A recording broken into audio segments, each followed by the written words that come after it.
Ladies and gentlemen, how are you? We're back for the late show. It's good to see you. Hey, Natasha, how are you? Robbie, Marilyn, and Robbie again. And STL cards. There's a police chase? Oh my god. We have to do that. Let's have a look. Oh, I like myself a police chase. Let's see. Fox 11 Los Angeles. Let's have a look. Are they still going?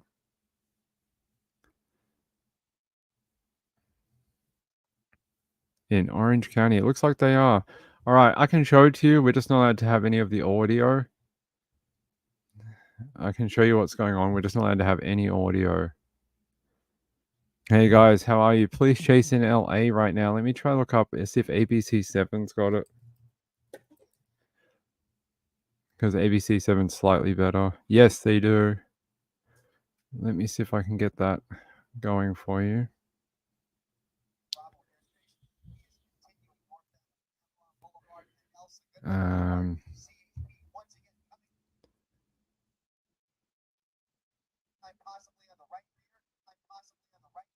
Moving over to the left rear, looking for.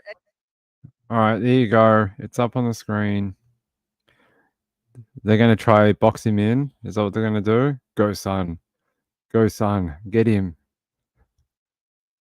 100 mile per hour. It's pretty bonkers. Let's see if we get taken off the air again, like last time. Is it on? Ikamel's on? Hey, Mel.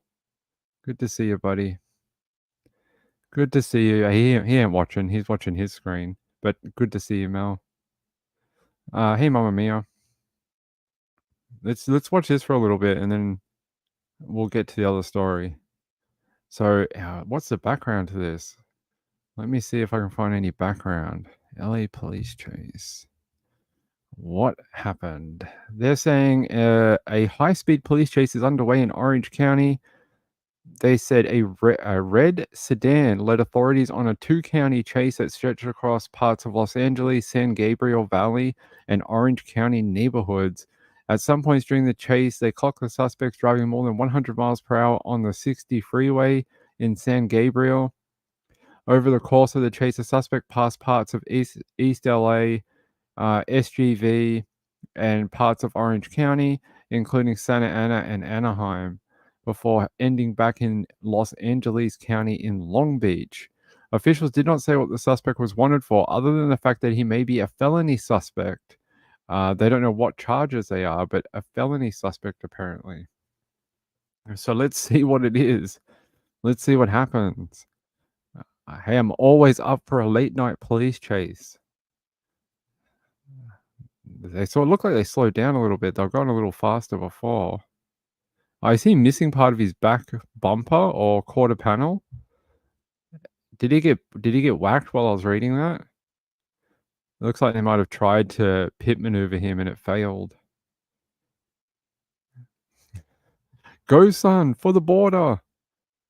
Get to the border. Run, buddy. Retired Aaron says, hello, Ping and everyone in chat. Hello. By the way, this is courtesy of ABC7, ABC7LA.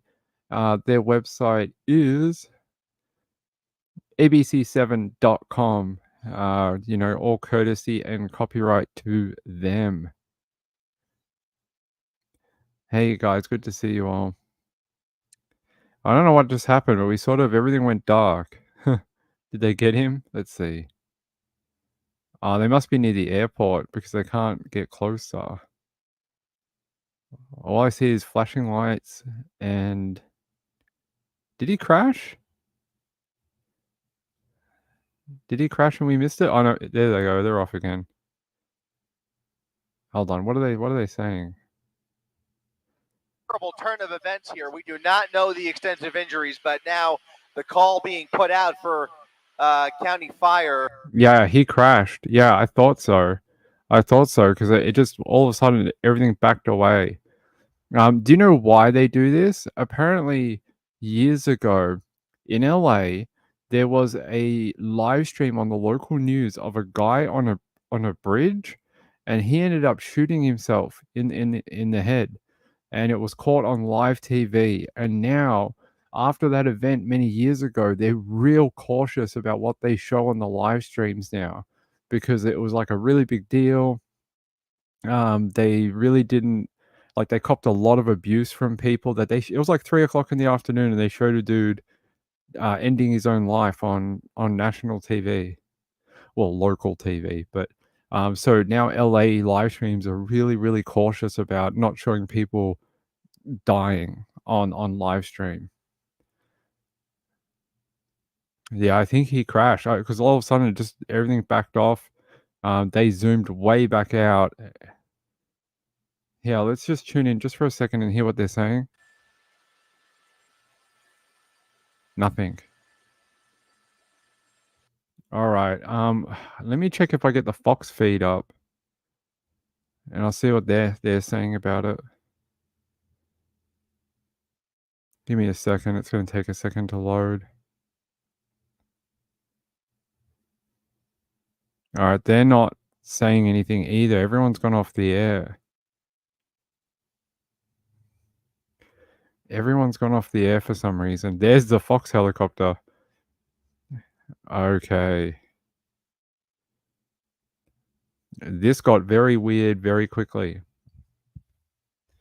But they did put a call out for fire. Not what we were expecting. Yeah, they're still not on the air. We'll keep an eye on it. Yeah, do you guys want to know more about that one from years ago while we wait for an update? Yeah.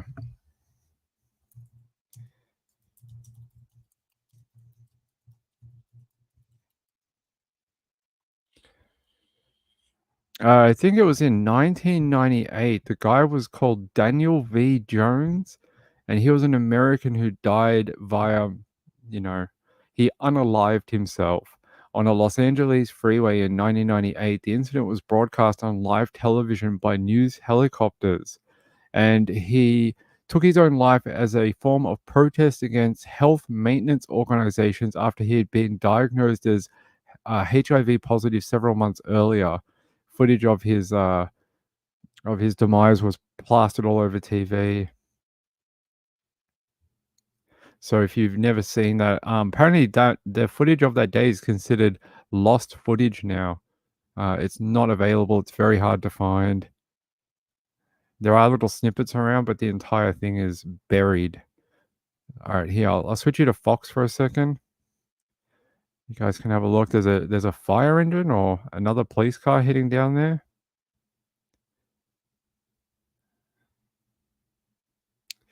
Yeah, I'm not sure what's going on. They got no audio right now, but a lot of lights, a lot of sirens. Thanks, Nightbot. Nightbot just tells you what time the shows are on and gives out the donation links. That's it. That's it. That's all. Da, da, da. Who asked a question before? Who was it? Robbie says still can't figure out how to become a member. Robbie, you can either click the $sign and then it has a membership panel. If that doesn't work for you, there is a link. These are the only two ways I know how to do it.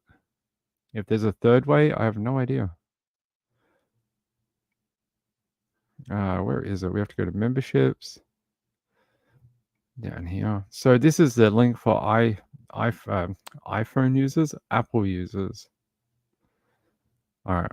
Looks like we may have dropped off. Okay, we have to get out of this one. Let me get back to our ABC 7.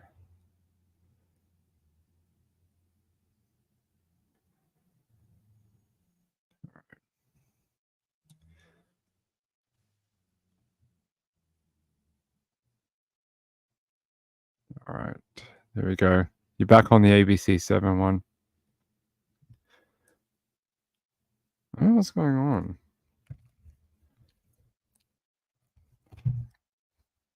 I've lost a lot of my audio on my side too, for some reason. Yeah, so if you need the link, that's the link if you're an Apple user.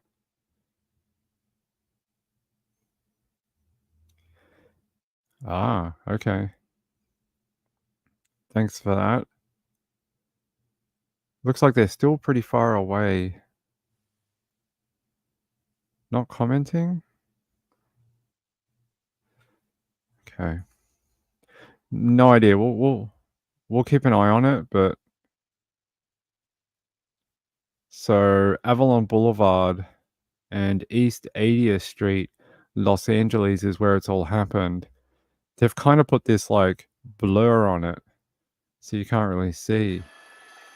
Or it's smog. Can hear the helicopter. We have no announcers anymore. Let me just check what's going on another source for you.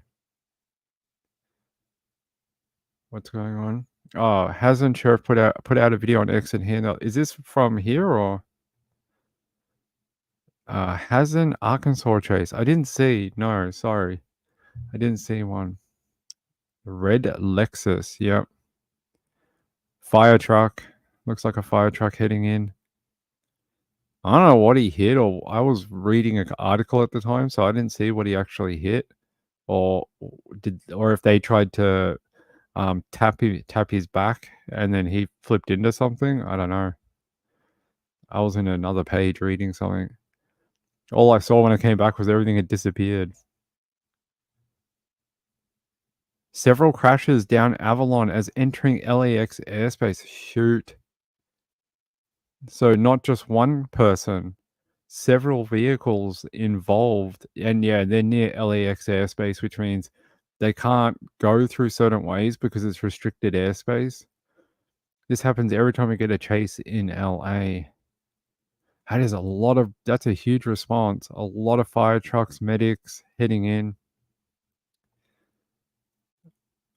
Is it a guy? Or are we presuming the obvious? It's a felony. They said it was a guy who's suspected of having a felony, but the cops won't confirm why they were chasing him. Yeah, see, they took that blur off. They must have got the okay to turn it off. Let's see if they actually show us. Hey, Robbie figured it out. Thank you, Robbie. That is very kind. Oh, here we go. Oh, okay. The car doesn't. That's not his car. It's a black car. And there's the other scene here. The hell is that? What is that? Oh, it's a stretcher? I was like, that's a weird robot. It looks like he hit a few people. Damn. Yeah, innocent person. Far out. A pedestrian. Oh, wow. Look at that. Look at the black car. Oh, that's really sad. If a pedestrian got hit, if you guys don't know, one of our family members was hit and run in Arizona earlier this year and got killed and was killed. So I'm very, very empathetic towards hit and run or people that die in, car or pedestrian related crashes who had like nothing to do with it. Yeah, it happened a few months ago. Oh, is that the person there or is that the suspect? I don't think we have audio. Let's have a look. Stretcher, a pedestrian on a stretcher. We'll have to wait for word on that person's condition. Of course, we'll be working the story all night long. Of course, you can keep it right here on ABC7 and our ABC7 app for the very latest on this pursuit coming up in just a couple of hours on Eyewitness News at 11 o'clock. But again, a wild and dangerous high-speed pursuit through South LA, all the way up to downtown, out towards East LA on the 60 freeway, eventually turning onto the 57 into Orange County, and he came full circle into South LA, where this has come to a violent end. At least one pedestrian badly hurt there, other vehicles involved before he was finally taken into custody after a struggle with California Highway Patrol officers. Again, we do not know what the original want was here, but this was a driver who was wanted on felony charges and will now be spending the night in jail, and hopefully more than one. All right, that'll do it for our coverage from up here in Air 7. For our entire crew up here, I'm Chris Christie, ABC7 Eyewitness News. Thanks to ABC7 Eyewitness News for that. I appreciate their coverage. Not killed, a pedestrian injured. That's the guy you saw being taken into the ambulance. This is his car here, the red car. He crashed further up. Looks like he tapped a black vehicle too further down. And then you had the pedestrian who was hit, must have been trying to cross the road, and he got done, being taken into an ambulance at the end there. Hope he's okay. I really do. Let's all put out some positive vibes for the gentleman who was hit. I mean, that's terrible. That's horrible. What a horrible end to your night in LA, right? Trying to cross the road, trying to grab a burrito from the food truck, and you get cleaned up in a friggin' police chase. Ugh, terrible. Let me see if Fox is still covering it. Looks like Fox has dropped their coverage too. Now that he's been arrested, they normally drop the coverage. Yeah, they've dropped their coverage too. Okay, everyone, that's it. Police chase over for the night. All right. So if you guys didn't know about that one from 1998, here's the guy, Daniel V. Jones. And this is why they're very funny about when there's a crash or there might be a person injured or something like that. Depending on what news station it is, they can be a little funny about showing stuff now.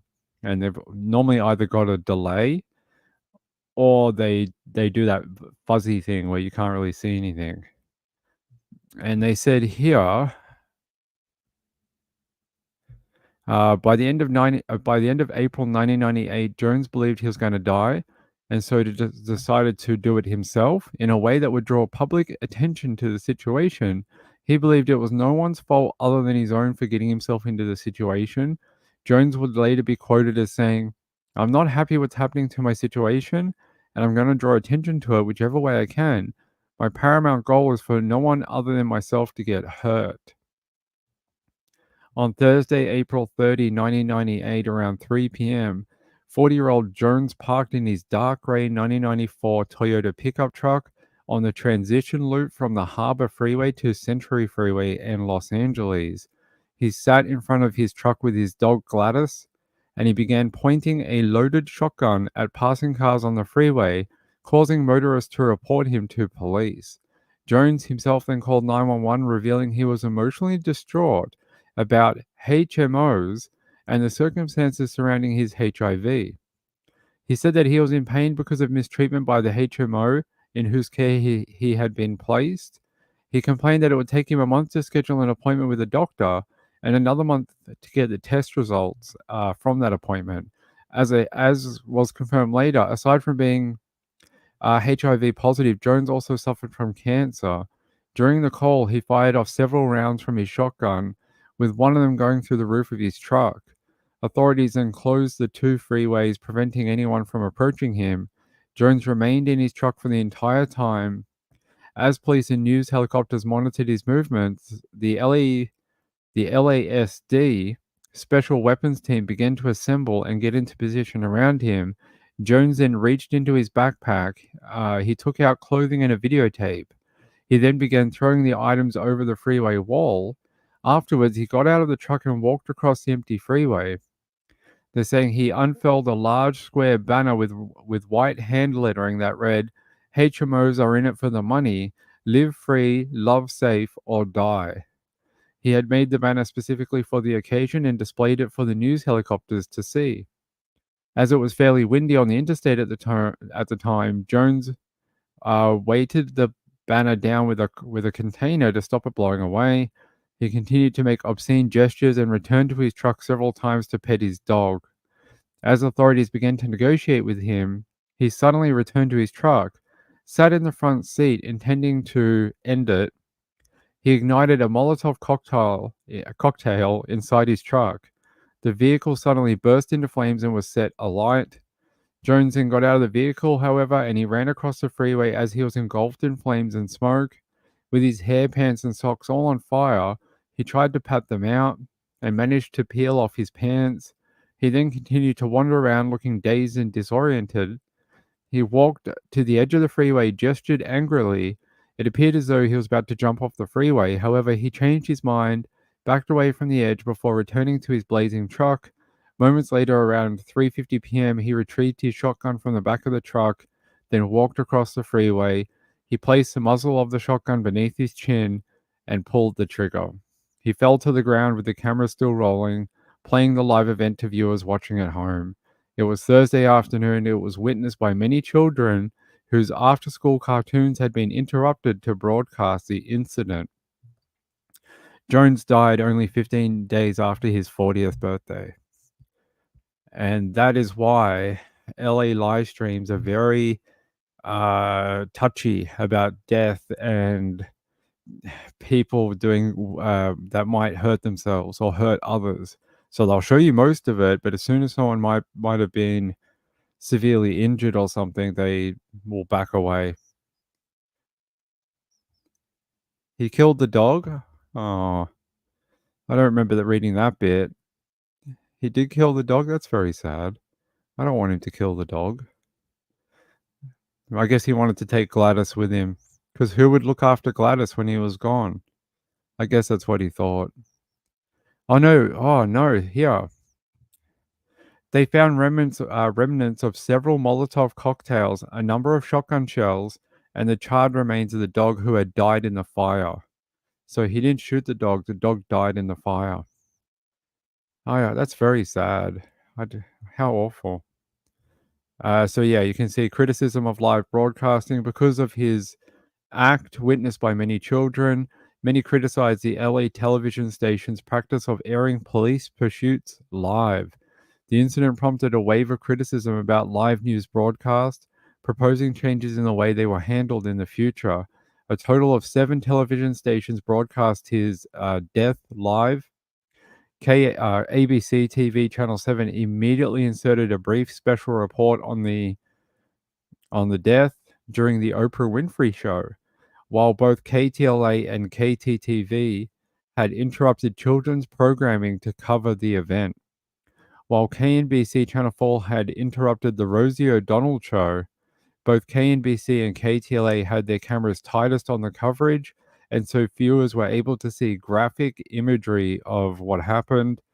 KNBC issued an apology saying, "We did not anticipate this man's actions in the time to cut away, and we deeply regret that any of our viewers saw this tragedy on the air."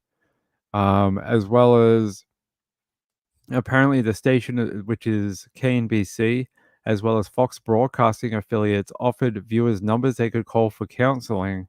KTLA also released a statement saying, KTLA shares with its viewers their distress at what happened.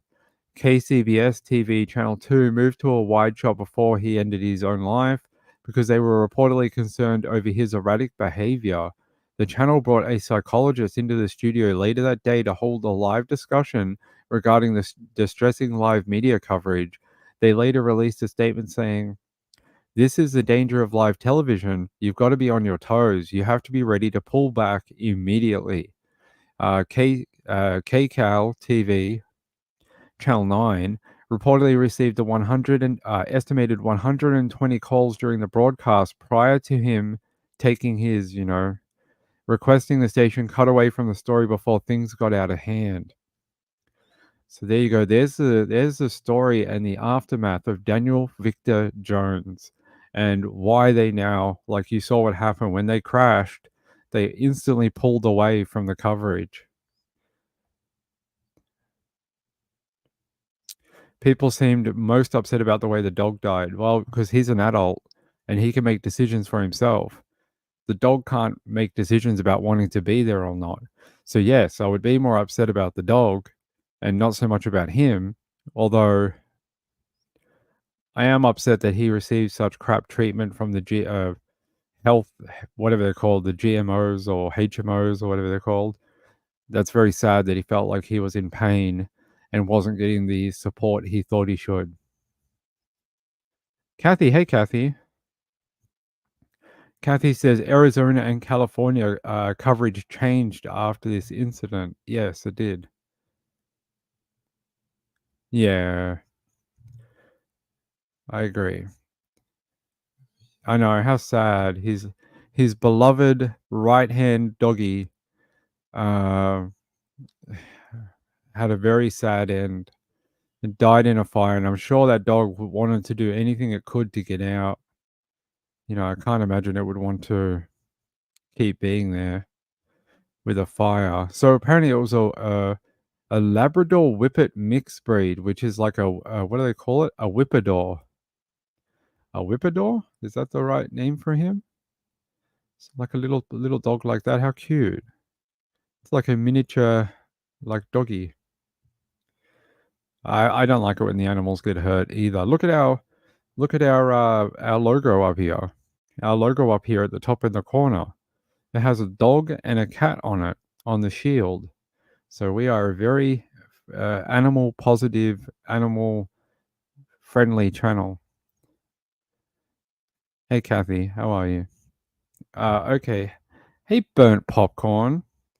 Did I see you the other night? No, I saw Fluffy Muffin. Fluffy Muffin? Yeah. Sorry, I thought it was you, but I saw Fluffy. Where did I see Fluffy? At the submarine thing. She was at the submarine inquest, the inquest or whatever they call it, the USGS hearing into the Titan sub. I ran into Fluffy Muffin on the chat. Yeah, 12 of you not click the like button. Yeah, please click the like button. It really does help. Really helps our algorithm. And if you want to help in any other ways, I would appreciate it. I know a lot of people are still very mad that we don't have a ending video or a start video with all our donators on it. With Revi being quite ill, I it's been longer than I've wanted it to be, but I hope it will be fixed soon. Soon. I don't know how soon. And of course, I want it done as soon as possible because I can tell you.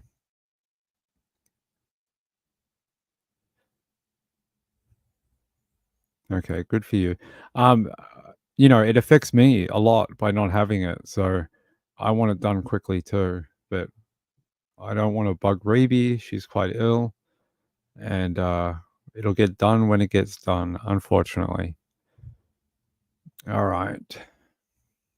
Let's go back to the story we were talking about before we got off the air about 2 hours ago.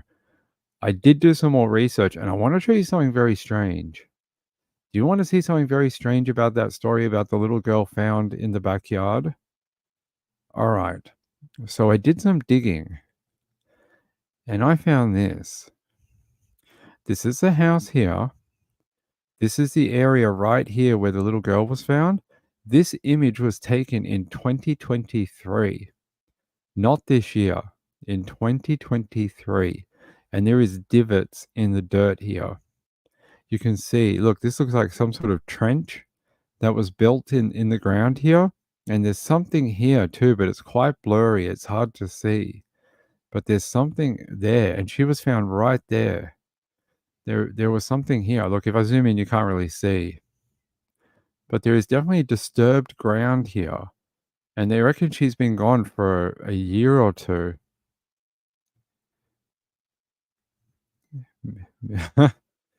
Maybe.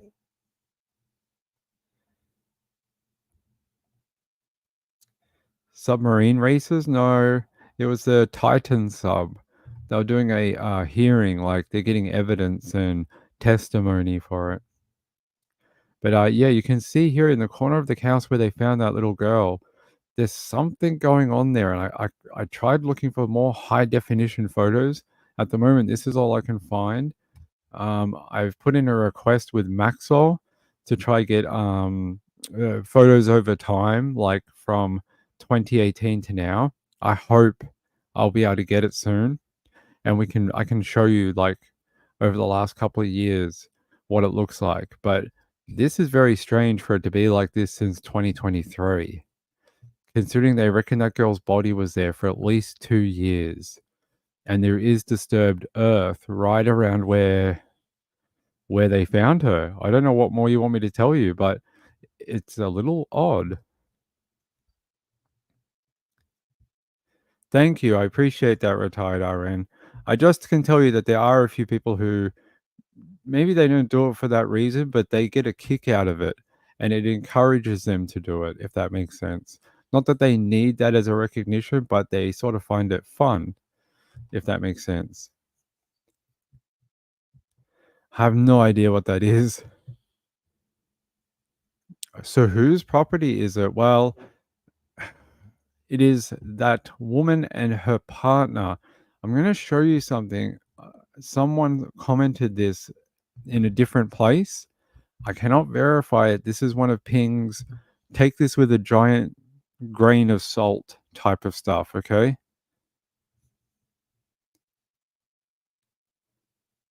All right, is it this one? All right. This user right here says, if any new people are seeing this, I live in the town and I'll give all the info that they gave the town. So basically, this was a foster mother and a foster father. They were fostering 2 children at the time. One was a toddler and one was around 7 or 8 years old. There is some mental problems with the 7 to 8-year-old. So he killed the baby out of nowhere, and the foster mother did not know what to do. So she just buried the baby in the backyard because of her instincts. This foster mother was also S-word and already shouldn't have been around children. But a few days after this incident happened, she stopped fostering the other kid and she adopted 2 kids and she closed fostering. 2 years later, the husband of the wife called the cops because the mother was contemplating S-word. So her husband called the cops because he didn't know what else to do. And this led to a bunch of questioning from the police. And the mother just opened up about everything right then and there. After this, she got sent to a mental hospital and they found the body in the backyard of the baby/toddler. It's not a baby and toddler if they're 8 years old. You have to use the correct wording, my friend. It says here, that's all I have so far. If I missed anything, or please correct me. An 8 or 9-year-old is not a toddler. A toddler is a 3-year-old or a 2-year-old. It's just a young child.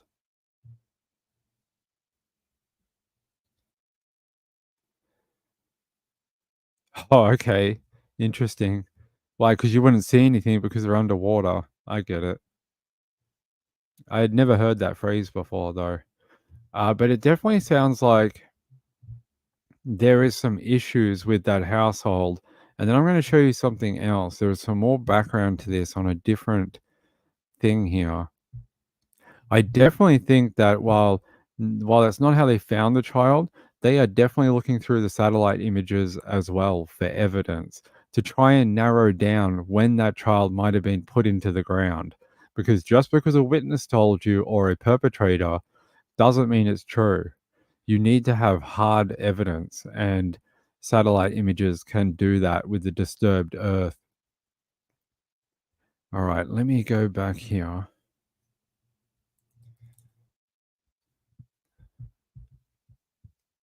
So I went on the internet and I found this. And I actually find this quite sad. There's only $570 US raised for this person. This is a GoFundMe for the biological mother of the children. Her children are called Ashton and Ricky. The third child, the one who died, they believe her name is called, is it Haley? I think it's Haley, but I'm not sure. Hold on. Yeah, I'll just read this out. So they say, hello, my name is Jessica Pelcher. I am raising money for my best friend slash sister by choice, Krista Helm. Krista Helm is the biological mother. And then she says, and her babies. The reason we need to raise money is because the fight Krista is about to face to save 2 of her daughters from the hell they have lived for the past 6 years. There's going to be lawyers' fees, court fees, and hopefully it all goes well. New stuff for those girls to start over with their real mom, who is in a great place now and deserves to give them a loving home with their older sister, Haley. Okay, that's not, Haley must be their other child they had. They're saying here, oh no, not Natalie.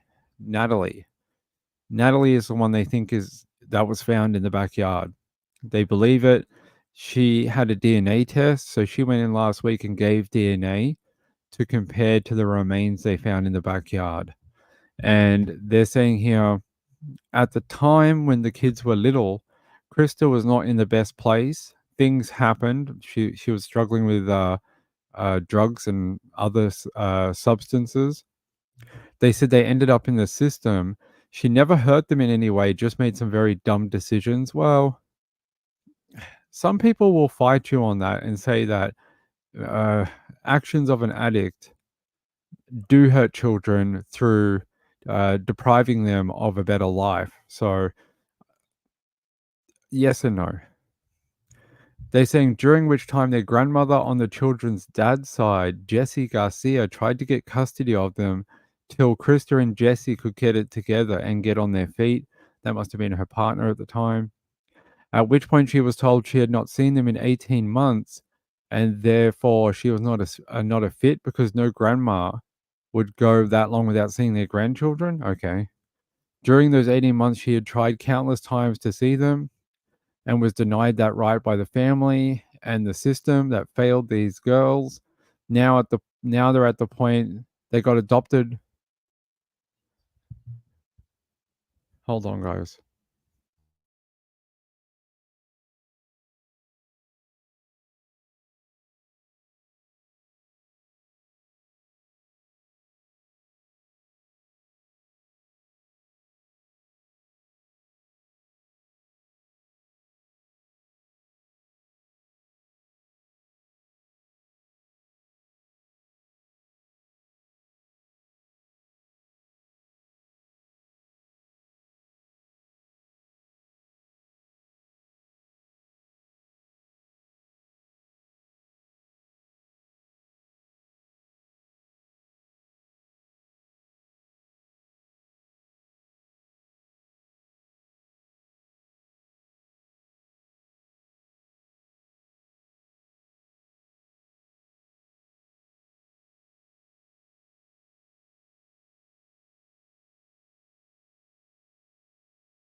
Sorry, guys. I had to let someone in. We had to the people to vacuum the communal areas couldn't get in.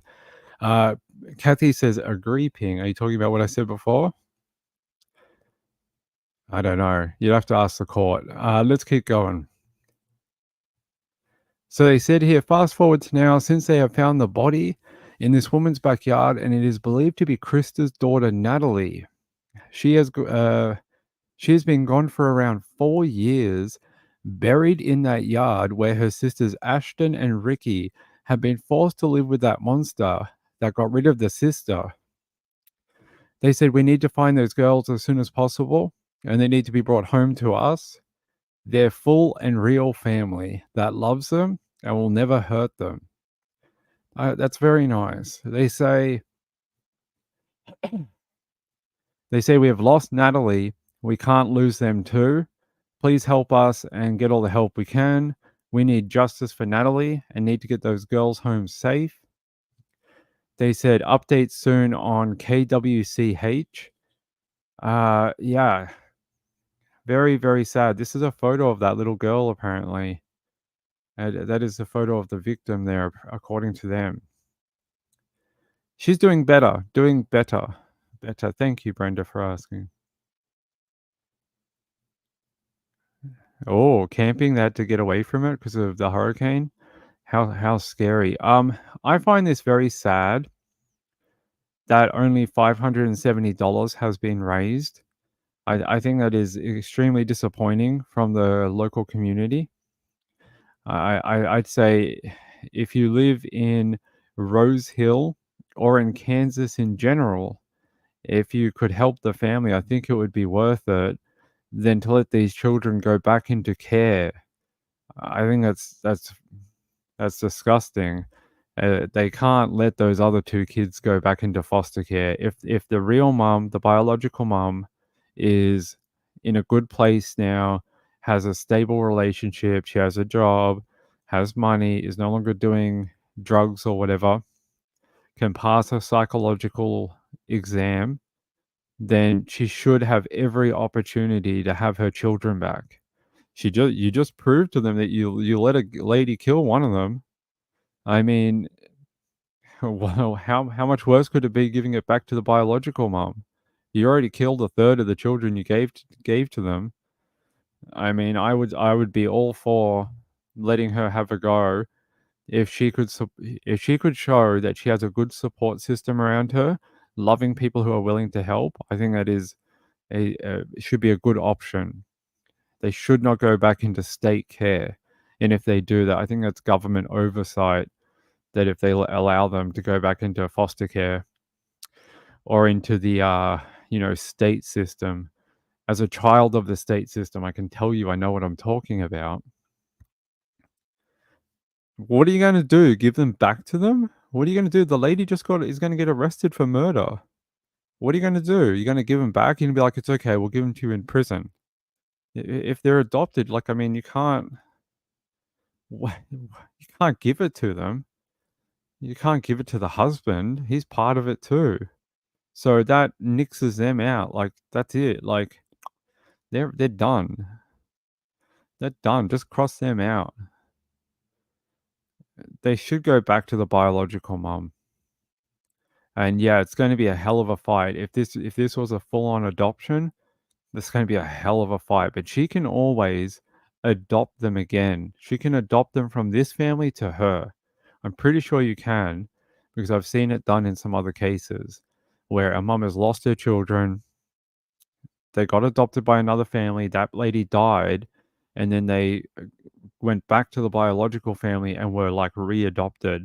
But you need to go to court. It needs to be nullified. You need to, it's a huge court thing. It's a whole lot of legal action you need to do.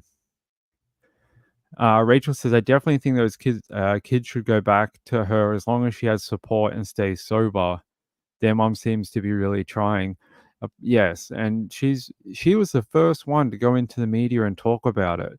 She's been in the media quite a bit, explaining what's going on, and I think it shows she's willing to step forward and try. Now, apparently, according to this statement, she's in a lot better of a situation than she was a number of years ago. She's got she's got a home, she's got a partner, they're doing pretty good. They have a support network, hopefully. This lady, Jessica, seems to be her best friend. Hopefully, she's ready to have another go of it. Sounds like she's got another child. Sounds like she's got another kid or something like that. Deserves to give them a loving home with their older sister, Haley. Well, what? Half sister, maybe? Because there's no way she could have an older kid, because that kid would have got taken when the first lot did. So maybe like a half sibling, maybe her new partner is got a child from a previous relationship, something like that.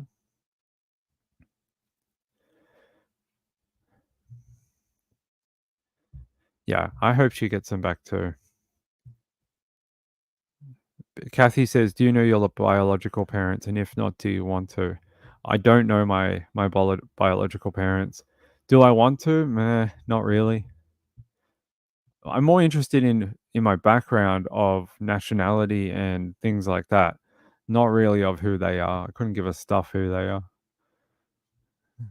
Couldn't give a crap who they are. Marilyn Landis says, hi, Kibby. Hi, Kibby. How are you? Kibby says, Canada squirrel autumn. Canada squirrel fall. All right, let's have a look. Let's see what else we can find about this. So her name is, where is it? Not Pilcher. Krista Helm. Let's have a look. Krista Helm. Let's have a look. Krista Helm.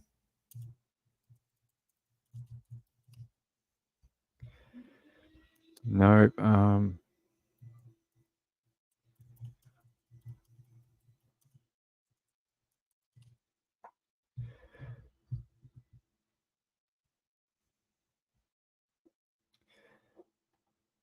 There was a thing here. Let me have a look. Anytime past 24 hours. Nope. Past week. There was a new video that came out. I wanted to show it to you. I've got to find it. Here we go. This came out a few hours ago. And new details on the body of a child police found buried in the backyard of a Rose Hill home. Take News at 10 starts right now.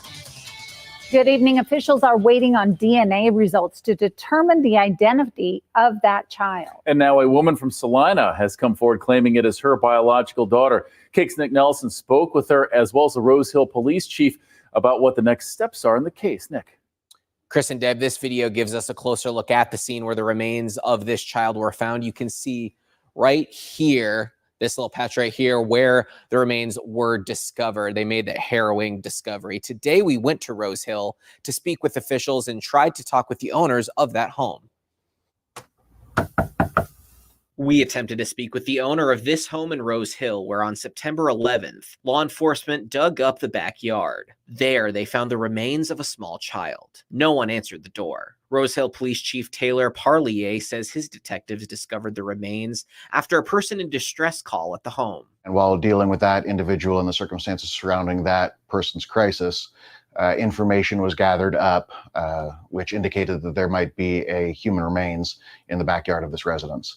A search warrant was secured on the morning of the 11th, and we started digging in the afternoon, located the body at approximately 4:30 p.m. Tuesday, we talked to Christina Helm, who lives in Salina. She says the remains found are those of her biological daughter. Children that are biologically related to Miss Helm had been residing at the home, yes. Helm says investigators took her DNA for the investigation, and police say they are waiting on DNA test results in the case to help identify the child. Parlier says it appears the remains had been there for years. We have no outstanding missing persons reports in Rose Hill. That was just a completely unscientific guess based on, again, readings that I've done in the past and how far along the decomposition had been.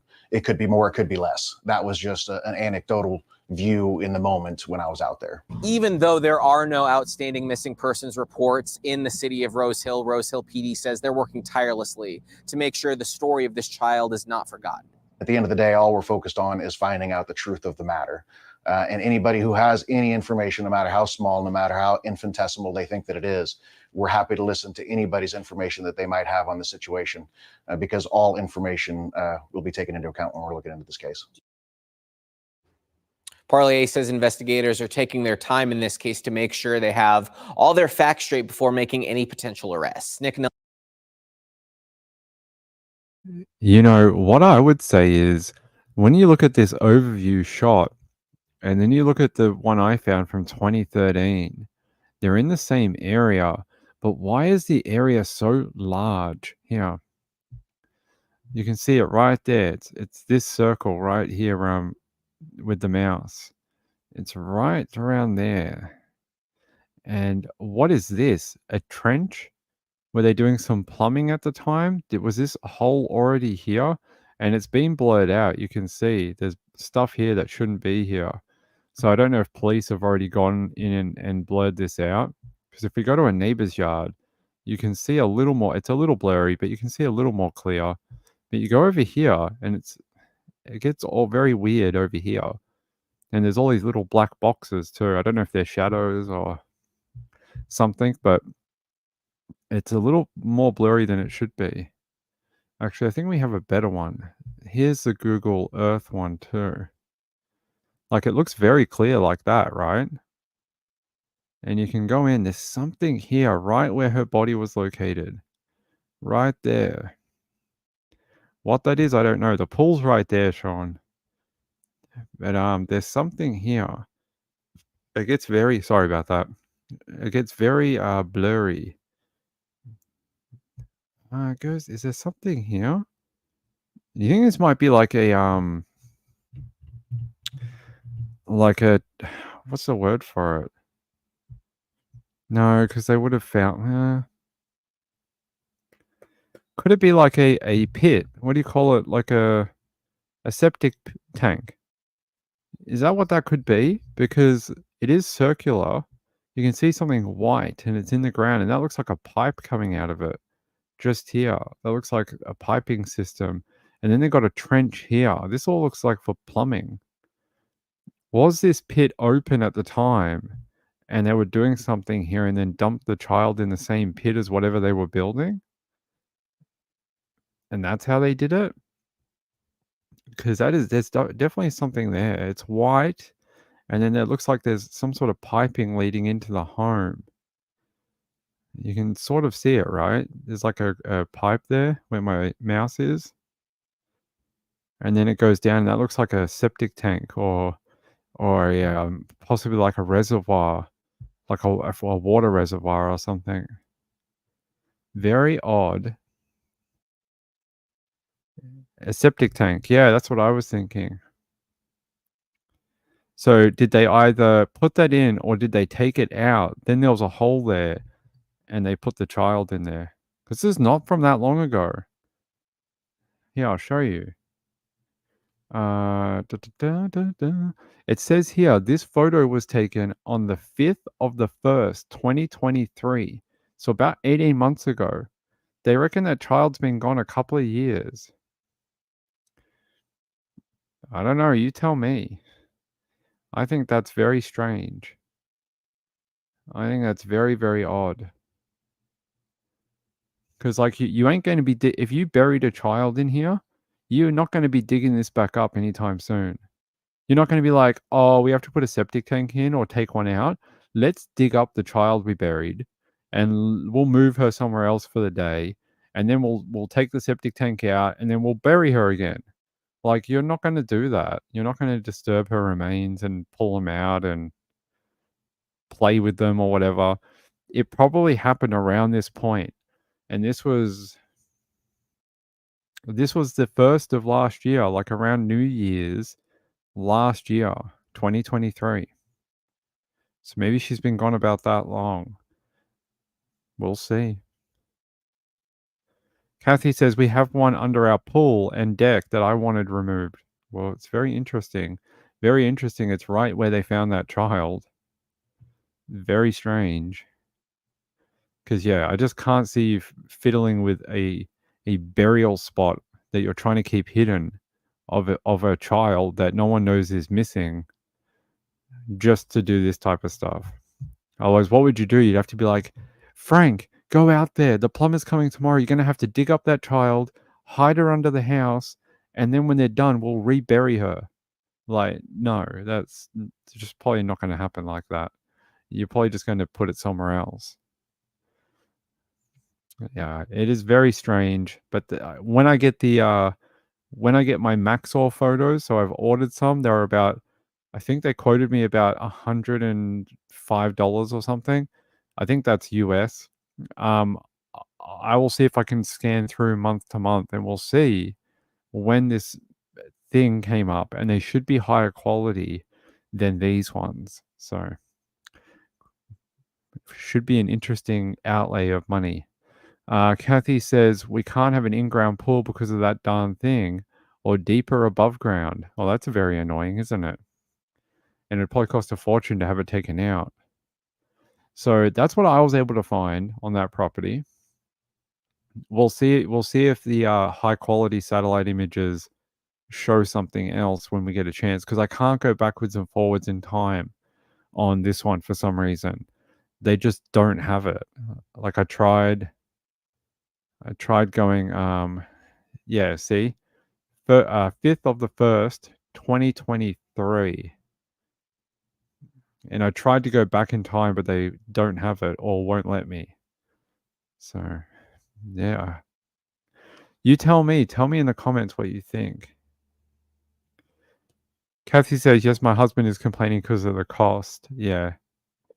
He probably doesn't have a body buried there. I think you probably have a less difficult time than these people. But a very sad story. As someone who came from the system myself, I empathize with the children in this particular case.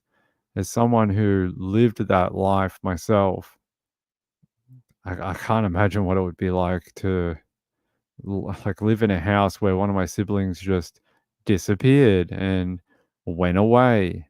Like, I just don't understand. It would be very, very hard. But anyway, this is a photo of I believe it's supposed to be her. This is the little girl. So little girl that's supposed to be missing. Some communities have separate grey water holding tanks at homes as well. Could be. You're not the first owners. So there could be a body there. Could be. Could be. All right, let's move on. If when I get more information about this, I will definitely let you know. I'm going to be keeping an eye on this. Any cases with kids in the system, I try and I don't do too many child cases, but I feel like I have to for the other kids who are in foster systems and state wards of the state and things like that. Feel like I have to, because who else is going to speak for them? All right. Let's see. We have a missing woman. We have a missing lady. Let's go to Covington County.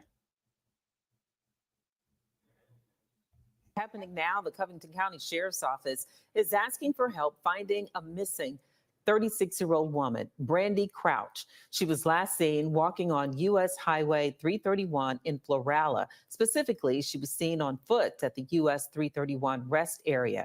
If you can help find her, call authorities immediately.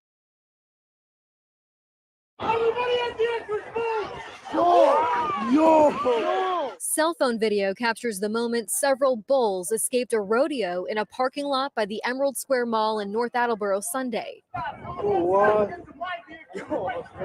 You can see them charging a chain link fence and running toward busy Route 1. From the mall, the bulls walked a couple miles. Well, that was interesting. Some bulls that escaped. Bye, rodeo bulls. See you later. It says here, Covington County Sheriff Blake Turnman says his office is searching for a missing woman. Her name is Brandy Crouch. She is 36 years old, last seen walking on U.S. Highway 331 near County Road 18 in Florala. She was spotted on foot at US 331 rest area. Okay, let's have a look. USSS 31 in Florala. Let's have a look here.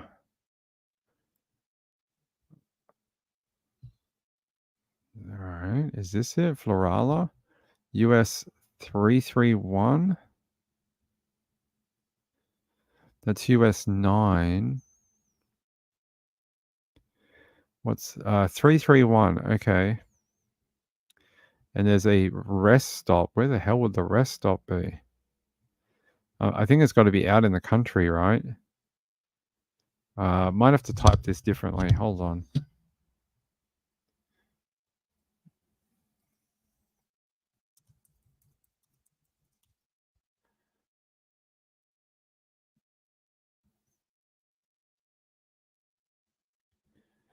Okay.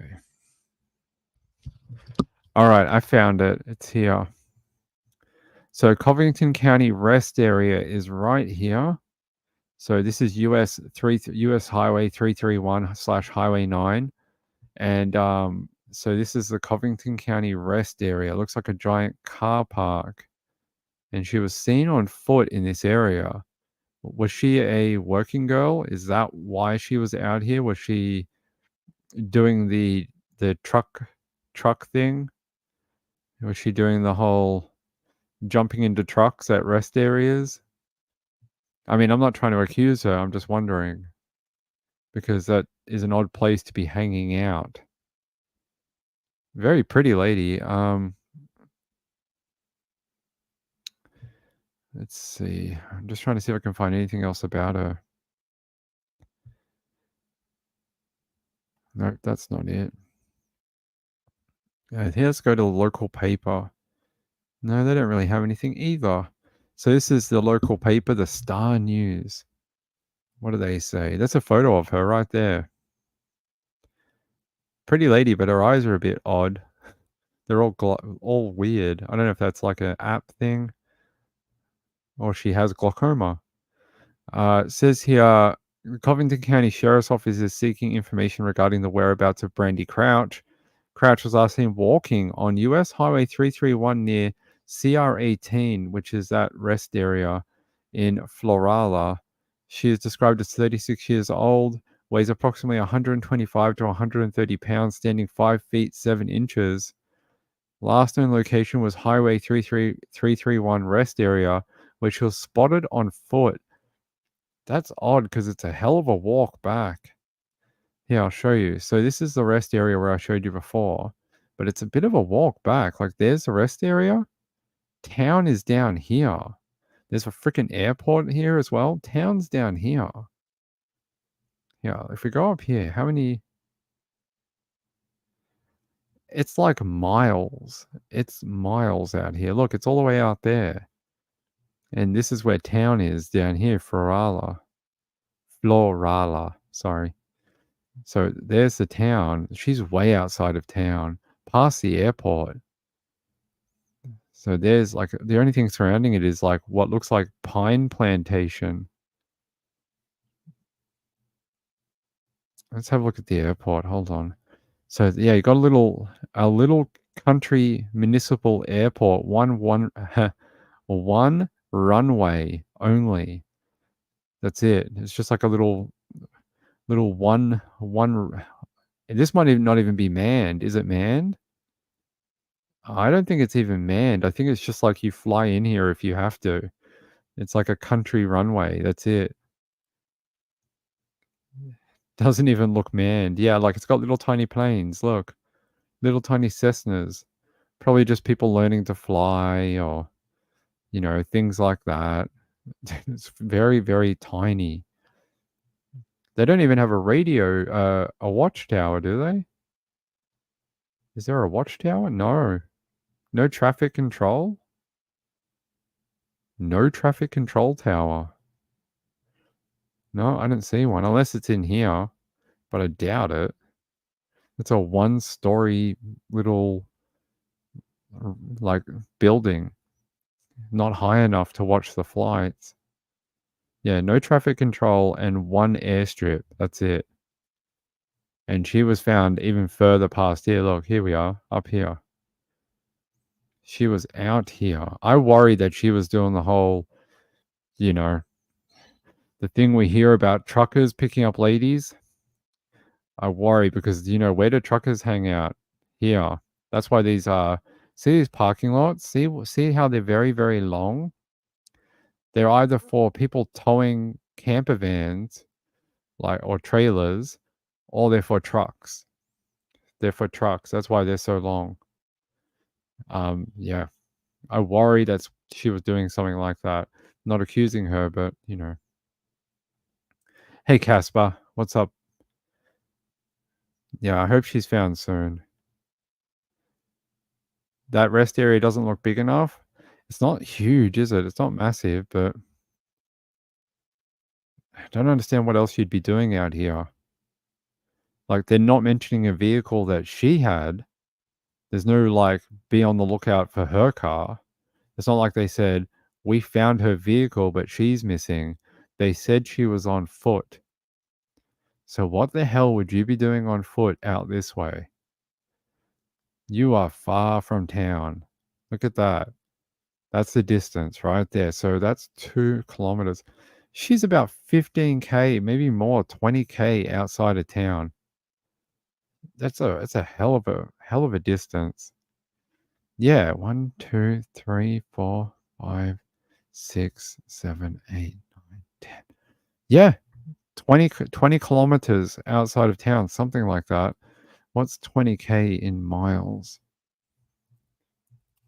Equal miles. Like 12 miles outside of the city center. Kicked out of a car? I mean, maybe. Like I said, I'm not accusing her, but you know, it happens a lot, unfortunately, with missing women. The ones that tend to go missing are the ones that are in very bad situations, like, high risk lifestyles, like truck prostitution and stuff like that. Like I said, not accusing her, I just wonder. If you've ever watched my channel, I never am mean to working girls or anything like that. If anything, I'm one of the most sympathetic, and I don't trash them and like things like that. Let's see. Is there anything this way? Not really. You can go to Op. What? I don't know. Does anyone here live in Op? What a weird name for a town. Where do you live? I live in Op. It's like someone forgot to spell the rest of it. They're like, they got bored. They're like, did you ever go back and name that town? Nah. What'd you end up naming it? Op. Well, wait, what do you mean? Where's the rest of it? I don't know. There you go. Op, Alabama. So you must cross the border when you get through here? Or is Florala's in Alabama. Oh, no, there's the state line. Ah, that's why they call it Florala. Because it's on the border. Don't they call it Flobama? That's a different place. Whatever. So there's the state line. You got Florida, Alabama right there. So the town is literally a border town. It's a town between Florida and Alabama. What's on the other side? Paxton and Lakewood. So if you were on the other side, you would be in Florida. If you're on this side, you're in Florala. Yeah, I don't know. It's a weird place to go missing, and it looks dangerous. Unless you work at On the Line Nutrients. Who are they? They sell trees that you can eat. Is that it? Because you're showing a photo of pine trees. Maybe they crush them up into supplements. Let's see. Just the airport. Like, that's about the only thing in the area. Oh, here you go. Dry Creek. Sounds like a euphemism for something else. Here we go. And then that Covington rest area. That's about it. Any houses around here? No. What's that? Just a logging road. Looks like a logging road. You can see here they've already cut down some trees at some point. Just a logging road. Yeah, not much out here, guys. I don't know what to tell you except for if you're driving down 331 and you see that young lady and you see her face, call it in because she needs to get back home. Let me see if I can find her photo again. I got too many tabs open. Where is it? Here. There you go. She is Brandy Crouch. Brandy Crouch. 36 years old, missing from Florala. Kathy says, I bet we went near there on our way to Orange Beach. Maybe. Dewtown? Okay. No, my friend, Mr. or Mrs. Casper, it was 12 miles or like 20 kilometers. But there you go. All right. Kathy says, anytime we are pulled into a rest area, we have never seen anything going on because it all happens in the trucks. You ain't gonna see nothing because they don't want to get busted by the cops. So even if there was something going on, you wouldn't see it. I know what truckers call them, but I feel like that is a derogatory term towards those women, so I don't tend to use it. By the way, the Rose Hill pool has a cover over it. Got to watch out for them covers, Sean. They're very suspicious. Hey, Reby. How are you? I sent you an email a couple of hours ago. You can give everyone an update if you want. I haven't told them anything. So if you want to tell them, you can. If you don't want to tell them, you don't have to. That's all right. I just think it's not a very nice term for those ladies. I'd rather call them working ladies because that's what they're doing. They're working, trying to make a living. That's what they're up to. All right. Let's see. Authorities. Let's see if we got an update on that high-speed chase that we're at about an hour ago. Right place at the right time when this pursuit eventually ends, whether it's on the freeway, whether he dumps the vehicle somewhere else, whatever it is, they just pedal on the rim. You can see he's starting to smoke there. I don't know how much more this vehicle has left in it, but you can see he's continuing to move at around here. Find a stretch of road here. Perhaps this is going to be it. That CHP officer coming up on the left rear. He's speeding up, trying to evade that pit maneuver, but he again has no tire. There it goes. And a little bit of a love tap, not quite enough to bring this vehicle to a stop. He is continuing now on Avalon Boulevard. This is just incredible. He was able to evade that there. He maybe fishtailed slightly, but really hardly affected him. But that front left tire is his bigger issue. It's gone, and now he's riding on a rim. Remarkable speeds, considering that that tire is history. So I don't even know how that tire came off, what he struck, if maybe there was even a spike strip that we did not see. It's possible. It is possible. Continuing down Avalon past Compton Boulevard.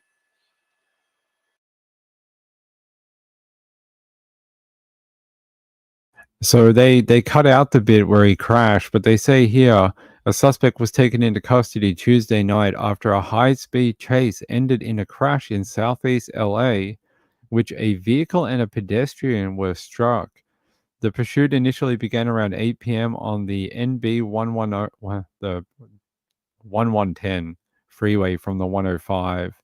According to the California Highway Patrol, the vehicle, a red Lexus, was involved in a felony incident, though further details weren't immediately available. At one point, the suspect was hitting speeds of over 120 miles per hour as they drove on the 60 freeway in SGV, narrowly avoiding other vehicles which were switching lanes. Air 7 captured at least 2 people being placed onto gurneys at the end of the chase. So it sounds like at least 2 people end up being hit. Yeah, they sort of are, Casper. They sort of are. STL Card says Oklahoma has rest areas like this. I believe most places do. Yeah. Happy avocado to you, Reby. Happy avo to you. All right. I think we're almost done. I think that's about it. I think that's all I have for you tonight. Do I have anything else interesting? Let me check my list. We did the Alabama lady. We did that one.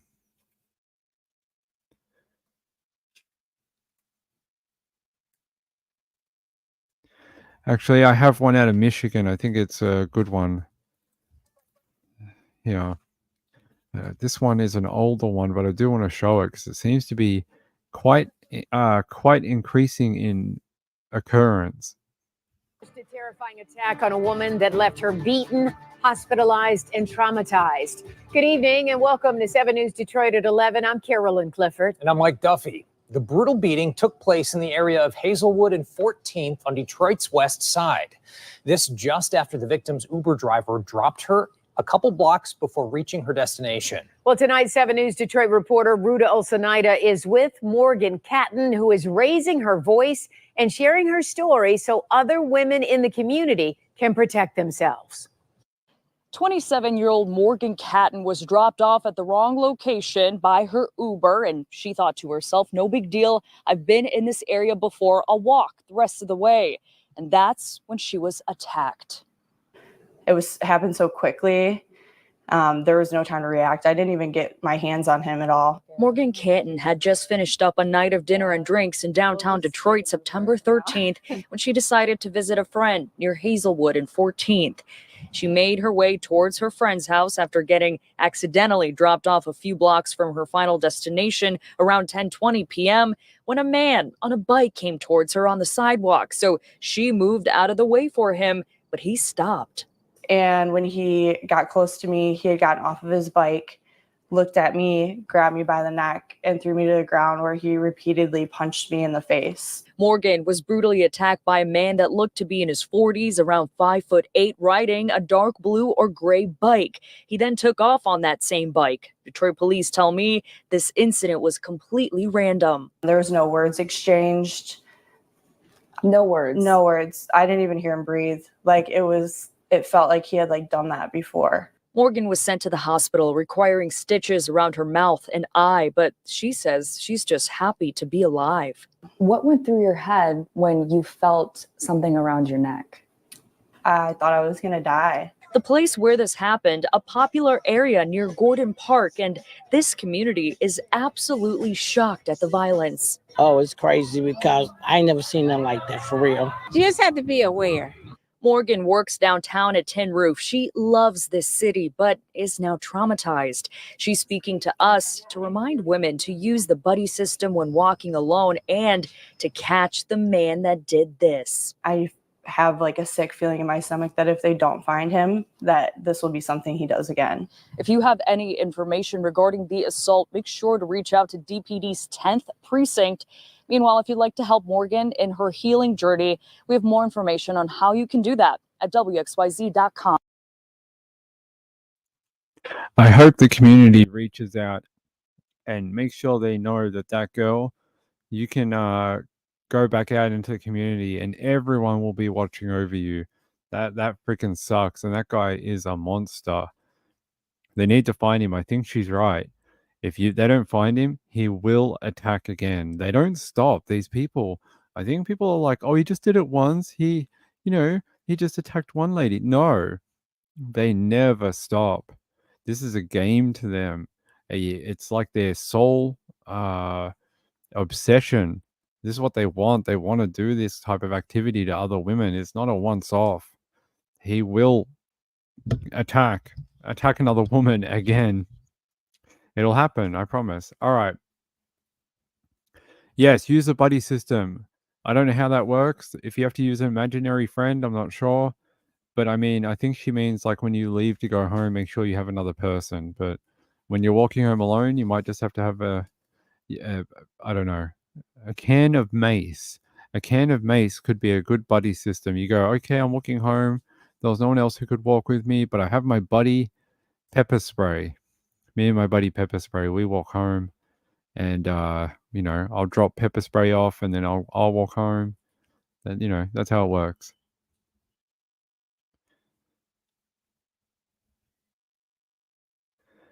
I know they did something in the wake of that girl being attacked in,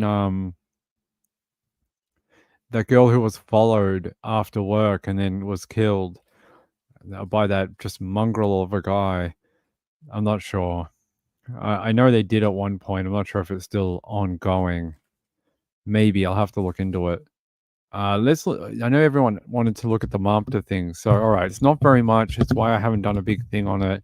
But I know people would be very interested to see the first little bits of the investigation. So here we go.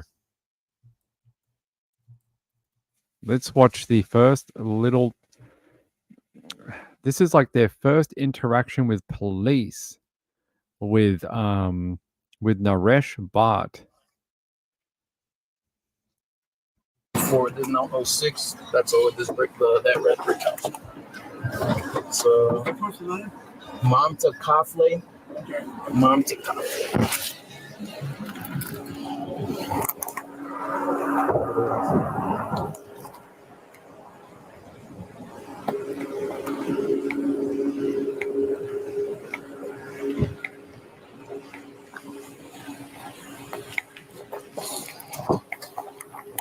Hello. Speak English, Spanish? Spanish. Hola, ¿cómo están? ¿Ustedes viven aquí? Sí, señor. Sí, ¿a usted conocen una Mamta Kafle? ¿No? Yo no sé cómo se llamará la mujer de Narea. No, no sé cómo se llamará la mujer del señor. Él es un policía también. Era, ya no. ¿No?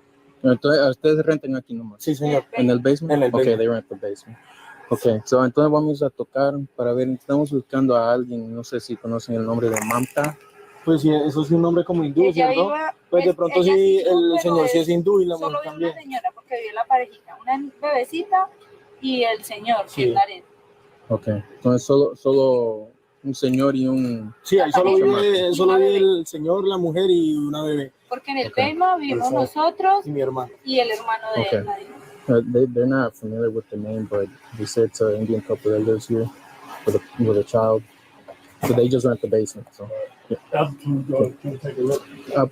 ¿Podemos, ustedes van por debajo? Sí. Okay.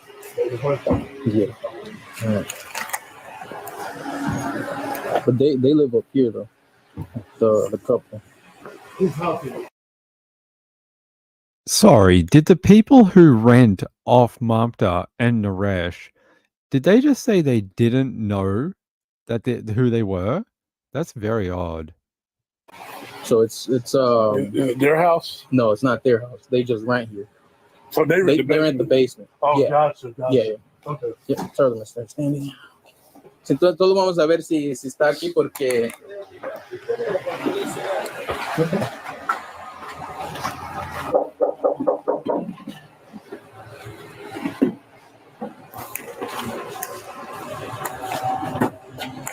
Oh, someone coming to the door now. Okay. Is it her? Okay. Oh, no.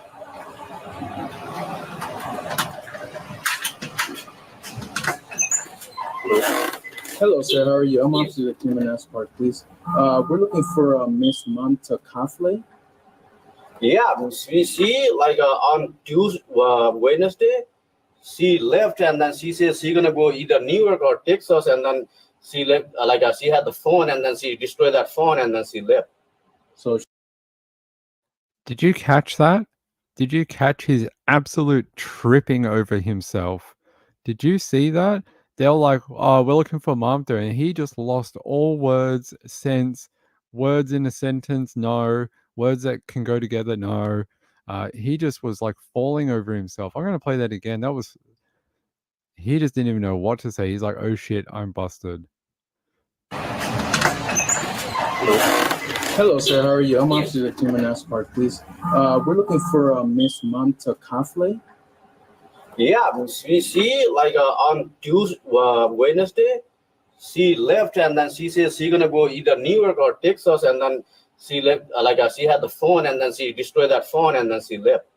So she destroyed the phone and she left. She said she was going to New York. Yeah, her sister, one of her sister. Okay. Yeah. Do you have any other contact information? Yeah, I like she has a different 3 phones. I do have like 2 phone numbers. One phone number somebody other receiving, one another contact number for the New York I do have. Okay, can you show me that? Please? Can you Can we have get that those info? numbers? Can we get those phone numbers from you? Yeah, we just want to see if she's okay because we have an employer calling. Hi. Did she say why she left? Yeah, because we are about to separate and then the home inspection come here I'm about to sell the home. So she wanna say okay, I wanna go with my sisters, and then she used to work Wednesday, Thursday, Friday, and Saturday. Okay. And then sometimes I don't know where you can come inside or I can come outside. This is you, sir. Up to you, sir. Yeah. And she used to live in a falls church. I don't know the exact address. I know the building because I noticed there because I saw her email. And then one place over there, and then I don't know, somewhere in Manassas, because on the 8th, I think on the 8th, she started a job. Last month? No. Yeah, last month. Sorry. Okay. Yeah. On the 8th, so I'm not working since that. She say she gonna be stay there, and then once she. It's one thing I notice with a lot of these people who have this first interaction with police, especially when they are possibly someone allegedly, let's use the alleged word, even though we did it. They all ramble. they talk too much. Like he's like, well, on Thursday I went here, and then it was like a Friday. But last week on the Tuesday I had a phone number, but I had 4 of them, and then she had 3 of them, and then I have 1 of them, but I saw a notice on an email where there was 4 addresses. I had 2 addresses, but there's an address over there, and there was 1 over here.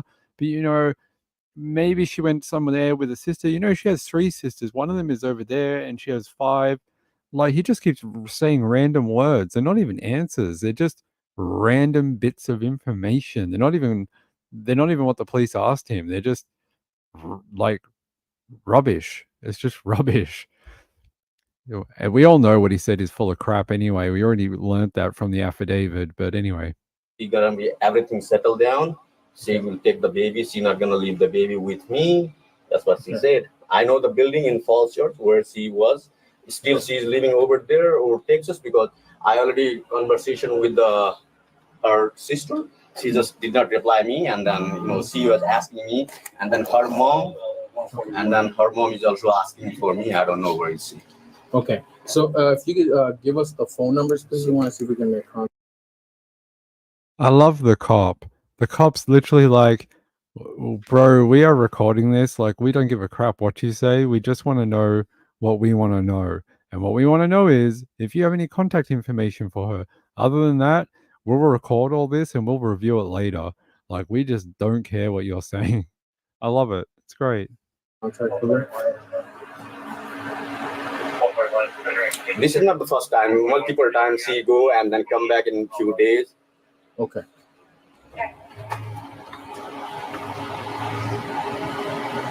I don't have the phone number for her sister. Usually I have Yeah, I often don't keep phone numbers for people who live in Nepal. Yeah, like Angela said, she doesn't have any family in the USA. When Naresh was arrested, as you guys will remember, they had to fly out her mom and her brother to the United States on an emergency visa so they could take the baby. The baby you see holding in his arms right there. I know the name, but we call it baby. The baby here, they had to fly under emergency visa to be able to take custody of that child when his ass was arrested. So he is just talking absolute BS right now.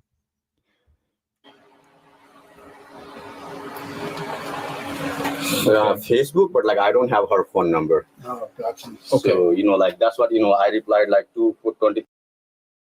So your wife, who you've been married to, have a child to, this child in your arms, you don't have her phone number. But she broke her phone when she left. But then you said she had 4 different phones. Who keeps 4 different phones that's not a drug dealer?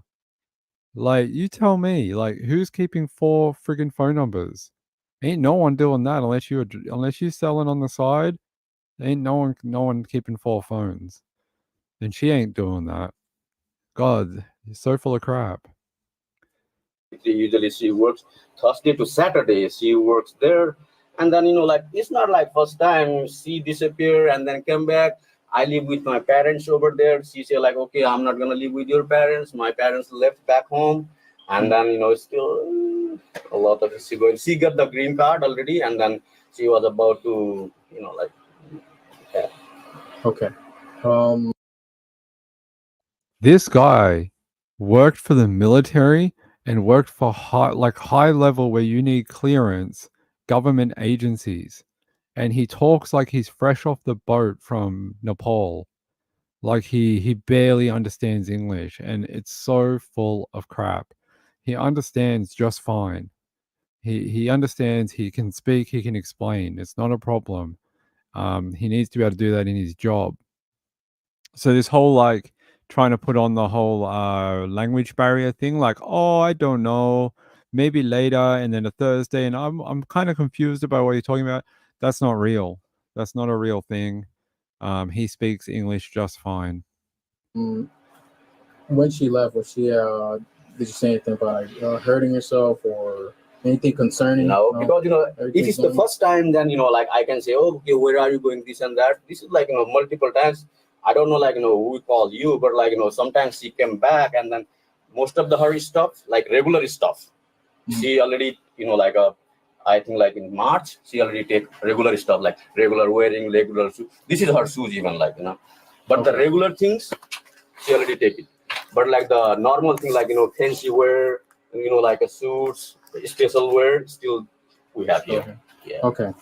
Can I get your phone number, sir? Yeah. And do you have ID on you? Yeah. Okay. Just get that. Yeah, we'll get all at once. Bro, why do you need to go inside to tell them a phone number? Do you not know your phone number? Is that something? Do you need a break? Are you tired? Do you want to lie down first and then they'll continue questioning you? The answers they're asking you are pretty simple. The answers that they've only asked you two things. What they asked you was, do you have contact information for her? And then they said, what is your number? That's all they've asked you, and you've said about 50,000 different things. This guy, man. Yeah, he tried to make it out as if. Let's break down what he actually said. He said she's run away before and come back. That's one thing he said. The other thing he said is she works Monday, Tuesday, Wednesday, and Saturday or something. Then later on he said, oh no, she only works Wednesday, Thursday, Friday. So he's already talking weird crap there too. And then he tried to make it sound like, oh, we're separating and she ran away because she doesn't want to be anywhere near me. Then he tried to make it sound like, oh, she got her green card, so she's done. She got what she wanted and she's taken off. So he's already tried to build into his 2-minute conversation about 40 different excuses of where Mamta might be. This is the simplest conversation you could have with a cop. It is literally 2 questions. Where's your wife? I don't know. When was the last time you saw her? On Thursday. When was the last, do you have any idea where she might be? No. Do you have contact information for her? Here. It's like a 2-minute conversation, and this guy turned it into a freaking word salad. Yeah, well, he is from Nepal. Rachel says he just infuriates. Yeah, he plays dumb. That this guy is highly educated. Highly educated. He works in not top clearance, but he has some security clearance to work at some companies where you need that. And the work he does requires communication with customers and other people. Like Sean says, apparently he was a military interpreter, but has trouble getting sentences out to people like police. I don't think so. It's a nice little act.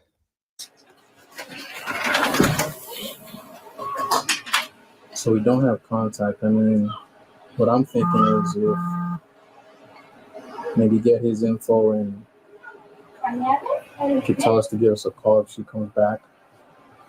Get his info. Sounds like they're going through a divorce, so she decided to go to New York with her sister.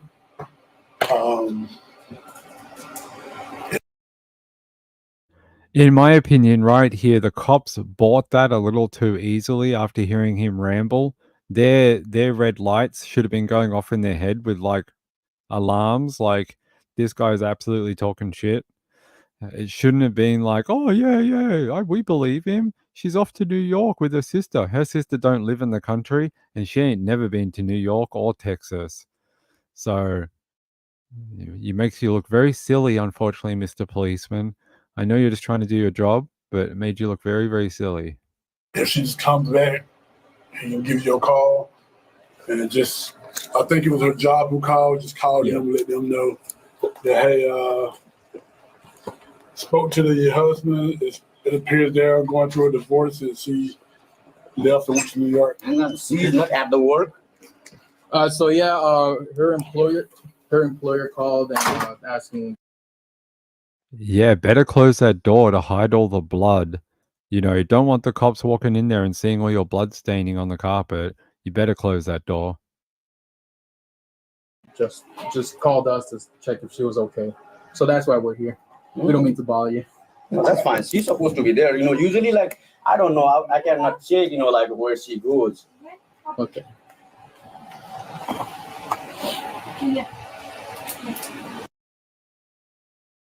The hell is he looking for? What are you fiddling with your wallet for? Do you not know your mobile number? Like, how do you give it out to people like the bank? Or like if the cable TV people want to call you, like, how do you give them your number? Do you have to be like, hold on, let me get my wallet? What are you doing, weirdo? Her work called her in missing originally. He didn't report her missing. So this confrontation is a couple of days after the work reported her missing. He didn't report her missing until another like 3 or 4 days after this. And it was only at the urging of people surrounding him to report her missing. Look, these are beat cops. Look, I'm not going to be too hard on them. They're literally just given an assignment and told to go have a look. They're not detectives, and their job isn't to like tear him apart. Their job is literally just to do their little assignment, which was go check on this woman at her property. Yes, maybe they could have been a bit more assertive. Yes, they could have realized that she doesn't have any family in the country, because he can't even give them a number for them. Which, if you were married for a period of time, how do you not have the number of the sister? There's a lot of holes here, but like, I'm not going to be too hard on them, but I agree that there was more they could have done.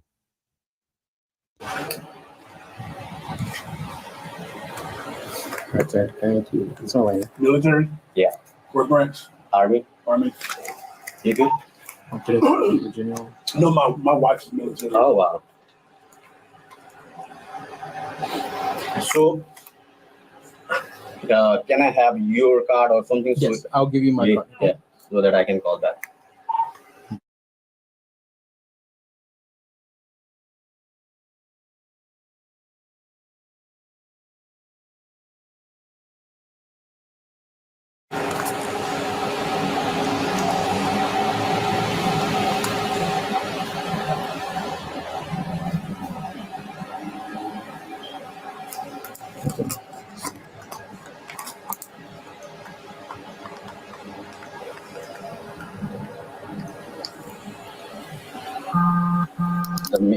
At this time, like the home inspection, they come over here to evaluate the home and then painting.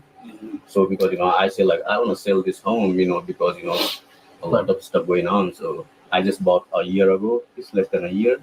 So I say like I'm done. So people come over here and then see ask a little bit, but like I already told them like realtor, don't talk to anybody else. Just make the inspection and then make a value. No, can you look the chat on it, please?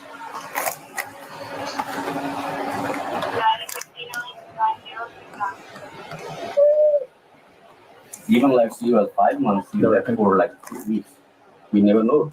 And then one of friend tell me like somewhere in Falchurch, and then after that, at that time, she had a laptop over here. In my laptop, her email was on, and then I see Uber was there. She did the Uber, and then I went to the nearby the building, and then I saw her, like at the building, because I wait for her like work time. I see her. So you're a stalker as well. So you stalked your partner, is what you're basically explaining.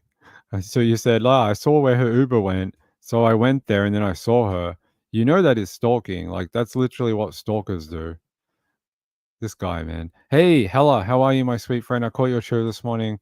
Thank you for saying hi to me and giving out my link on your channel. That is very, very kind of you. I'll do the same for you. If you guys want to hear great court coverage and some interesting discussion about different things that are going on, especially in the trial of that suitcase, that guy that was found in the suitcase, how horrible.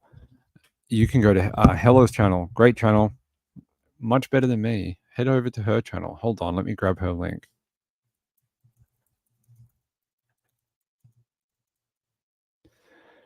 If it'll give it to me, come on. Here we go.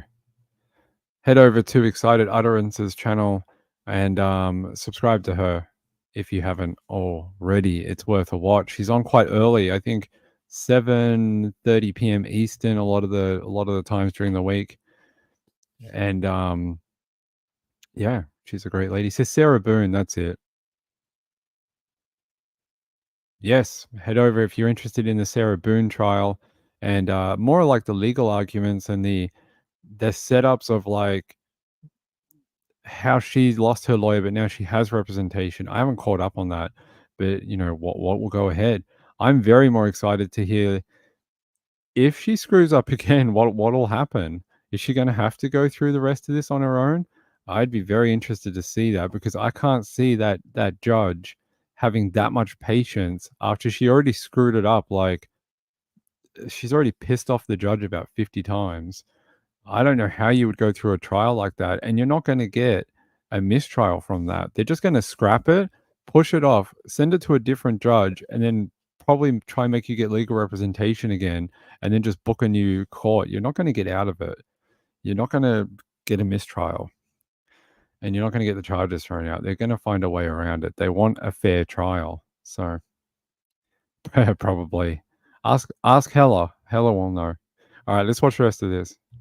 There, and then same thing happens again another time right here in the Bright Street Drive. She said like at that time we had a conversation. She said like, I'm in a Fairfax, but like, you know, I just guessed maybe like she is there, and then I just wait for a few hours over there. At that time my parents was here, so you know I can go there, and then I see she's just stepping out from her one of my friend, both like, you know, both of us friends, and then she just step out, and then I went inside. You know, why are you lying? You know, if you want to go, just go. If you don't want to go, you know, like, but I don't want to stay with you. That's what I say. Right. Okay. Sir, so your phone number was 703.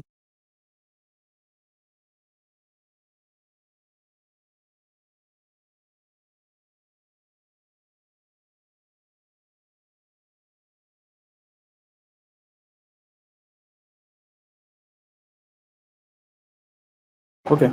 All right. So here's my contact info. The number on top is just the ID number, like that just distinguishes this call here. This is your phone number. Yes, the one at the bottom. 202-400-9069. Okay, so that's the ID number. The ID number of, and then 571. Yeah, the top one's just to document what we're talking about today. Okay. And the bottom is my number. Okay, if she does return home, just give us a call.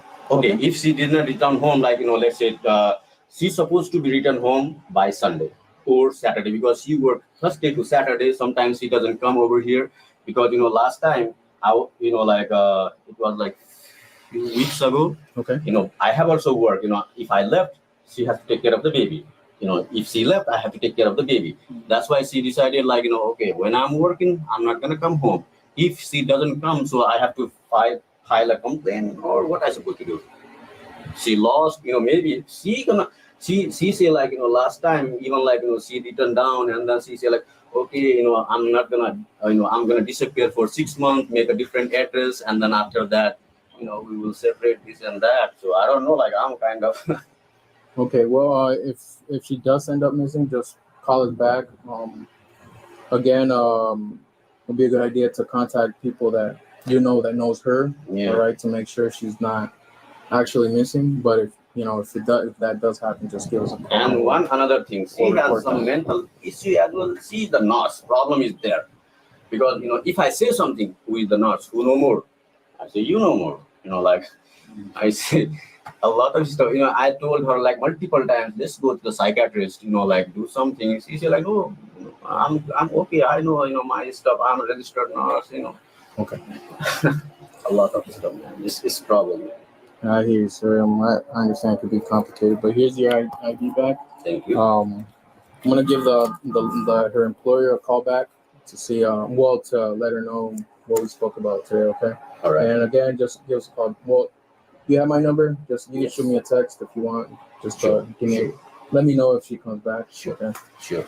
All right. Until Sunday, I don't think so.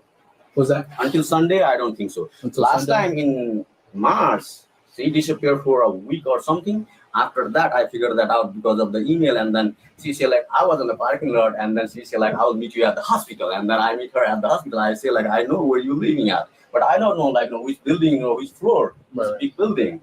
Mm-hmm. So, you know, hopefully she will be back by Sunday. If not.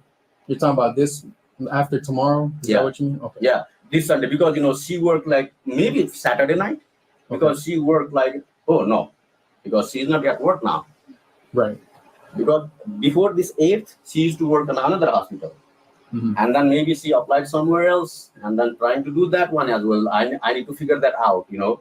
because she used to work at the Innova hospital, and then she switched over there. And if she wanna try to move somewhere, if she applied somewhere, I don't know how to figure that out. Okay. He's very confusing. He goes from like, I'm a stalker to I am separated from my wife. And he's never in between. He's always like, I'm either stalking my wife, I'm going to find her apartment, I'm going to find it through the Uber, or he's like, I don't know, she's divorcing my ass. I have no idea. He's just talking absolute rubbish. Sean says the surrounding area looks to be forest, plenty of spaces to hide her body. They have had a look out the back. They didn't on the first time they went there. The second time they did the search warrant, they did look out the back. They have done searches of the parks around the area, but so far they've found some evidence, whatever that is, not a body, maybe the knives, maybe a mobile phone, don't know. But they did find something a couple of weeks ago. Hey, Hella, it's good to see you. Yes, thank you for subscribing to her channel. I really appreciate it. If you like some of the more court-centric coverage, head to her channel. I think it's well worth your time. And hey, it gives you something to do before I come on at 9:30. She's always on at like, about 7:30 p.m. Eastern, or a little earlier than that. And her show actually runs just before mine. So just before I come on, she's always on, and you can meet some great people over there. Casper said Naresh Bhatt was an automated logistics specialist. Yeah, but we found more about him. He has about 50 LinkedIn accounts, and we found a whole heap of them that list different jobs, specialities, workplaces, from army interpreter to friggin' cybersecurity, logistics specialist. Like, there's a whole swath of them, and he's got all these different profiles set up for different types of jobs. Oh, thank you. It's very kind. Yeah. Start early. I'm normally on at 9, but the last week's been a little up in the air. But I'm normally on at 9 p.m. Eastern on the dot. But it's very kind. I appreciate it. If you're on after, I could give them back to you, but you don't tend to go on late at night. You're working for the next day. Sean says, I mean, outside Manassas. Yeah, there's a lot of areas we can have a look quickly. Hold on.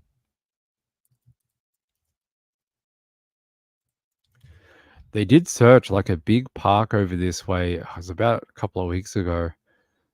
They shut off the entire park looking for evidence. Manassas Park, yeah.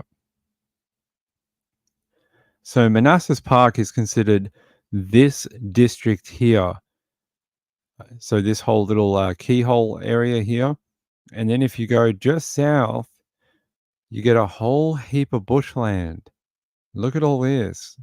Not too far to go to be like, if you wanted to get rid of a body, you have plenty of opportunity. I mean, not so much heading towards Washington, but the other way, you have, hey, there you go. There's General Ridges Cemetery just on the outside there. Look, ideally located for all your body needs. It says here there's a winery. Some hemlock. Maybe you can get some hemlock. What is that? Oh, it's a park. Oh, they're not going to sell you any hemlock. Okay. But yeah, you got a lot of different places you could look at church. If you need to repent for your sins, you can head to the church here.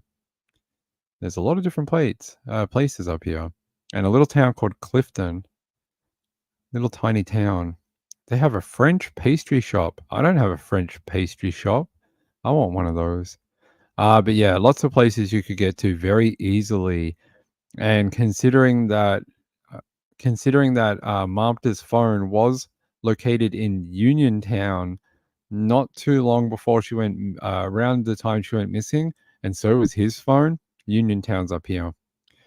They believe it's possible she might be somewhere around here, but it could be a red herring set up by Naresh to sort of make that the last ping or whatever. So unfortunately, it is a bit of a, for a very small area, it's quite vast at the same time. It is quite compacted with houses, but there is a lot of like bush area just everywhere. It's a bit of a needle in the haystack type situation, although I believe the local community will never give up the fight to find her. She has so many champions on her side locally that I don't think they will ever let it go until they find her. And hopefully that's not going to be too much longer. I believe they'll find what they need.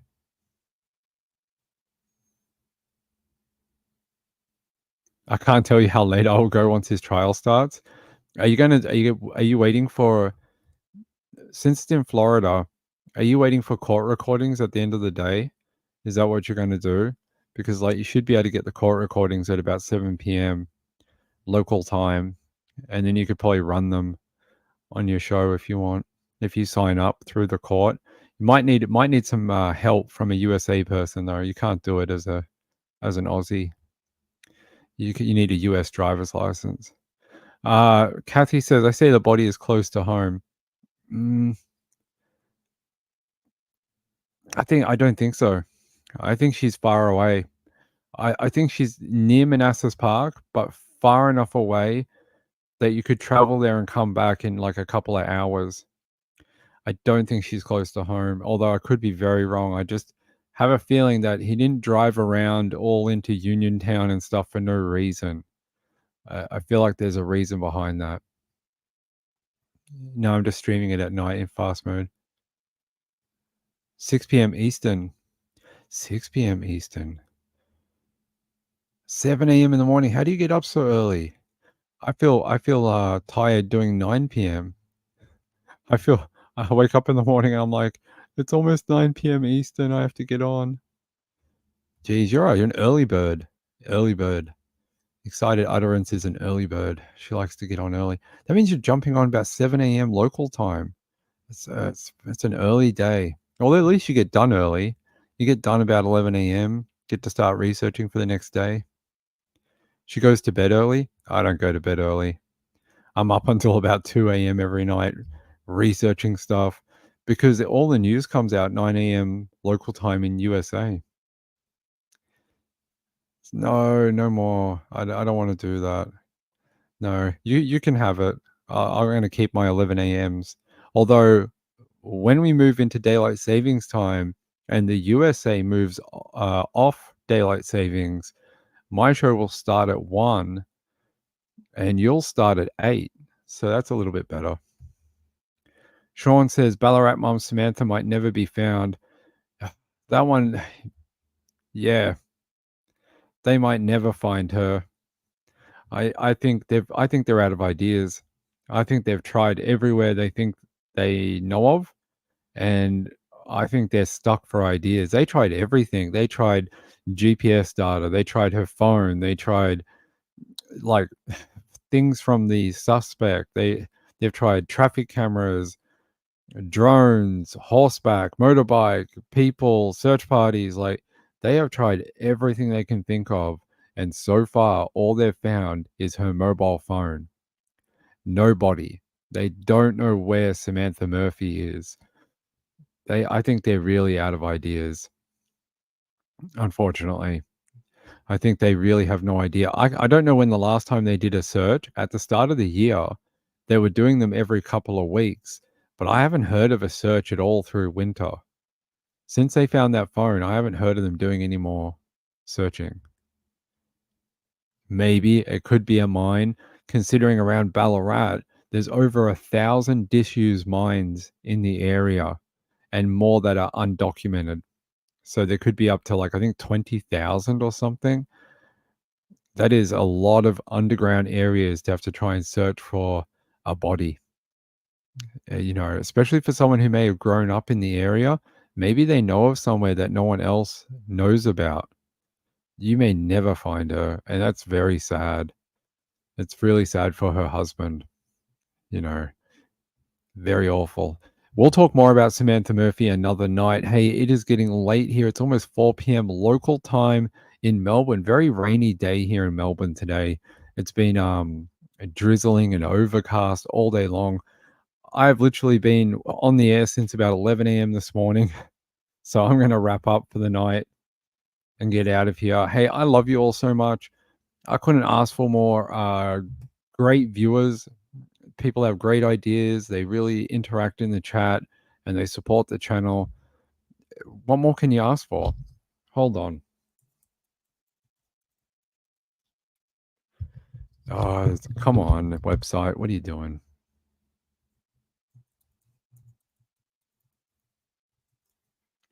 Let me check this and we'll get out of here for the night.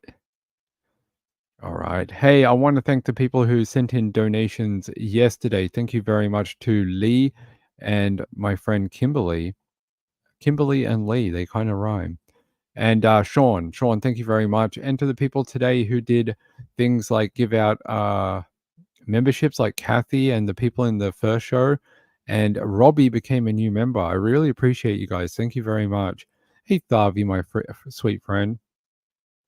Thavi said we had a shooting in our neighborhood. It's very specific evidence. I could probably find that. What do you mean, like a mass shooting? We'll have to talk about it tomorrow, my friend. Retired RN says, thanks, Ping, and good night. Stay safe out there. Thavi, I'll look into it for you, though. I'll post on Twitter about it. Is it just now or is it like earlier tonight? Hold on, let's look it up. Just quickly before we go, I just want to show Thavi's area. Hold on. What was it, like a public shooting? Let me look on Twitter real quick before we jump out of here.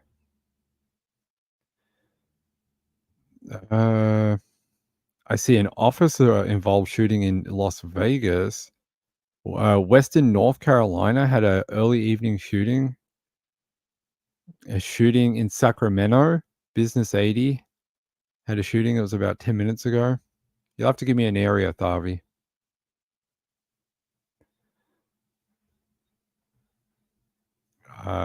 Okay.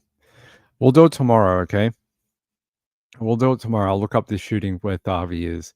Hey, I love you all. Good night. And tune into Excited Utterance tomorrow around 7 p.m. Eastern. Head over to her channel in the, before my show at 9 p.m. Bye. Bye. You can't stay here. You got to go. It's late at night. Drink some milk, eat some cookies or something and go to sleep and take your melatonin. Melatonin? I don't know. That stuff that people eat to go to sleep. Peace.